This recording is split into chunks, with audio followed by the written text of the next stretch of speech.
Әке, сұрасам болады ма? Қызым, тұра тұршы, уақытым болмай жатыр. Әке, біз қай жаққа бара жатырмыз? Қызым, мазамды алдың ғой, тұра тұр. Мен жұмыспен сөйлесіп жатырмын. Алло, Қайрат. Қалайсыңдар, жақсы ма? Иә, ертең қолым бос.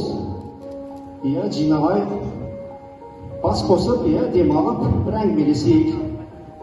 Әке, бір нәрсе айтсам болады ма? Қызым, қайта сұрағымды қой, мазамды алды ғой, отырыс бар ана жаққа. Мен достарыммен сөйлесіп жатырмын.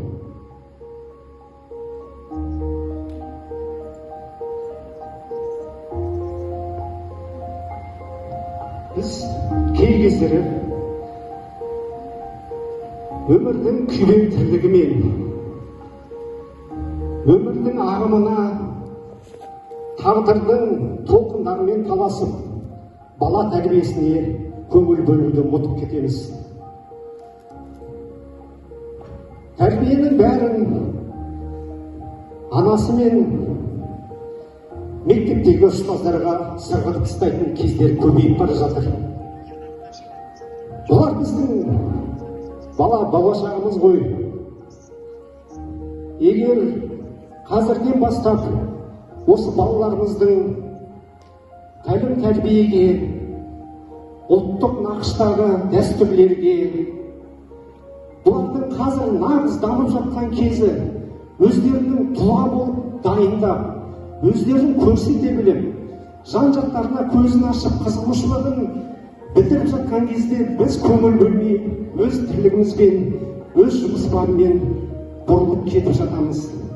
Ал енді осыдан кейін болашақта балаларымыздан қандай үміт күтеміз? Сондықтан да егер де ұрпағымыз мықты болсын десек, еліміздің еңсесі жоғары болсын десек, әкелер балаларымызға тәлім-тәрбиені, ұлттық дәстүрді, болашаққа көзқарастарына қолымызды созып, оларды өмірге, ақ жолға бағыттауға міндеттіміз. Қызым, қатты айтып қойсам, кешіре ғой. Жүрсі. Мен сені ертіп, кітапханаға барып, ұлтымыздың батырлары жырымен қазағымыздың дәстүрлерін үйретуге атсалысуға көмектесейін. Жақсы ма? Жақсы, жүре ғой.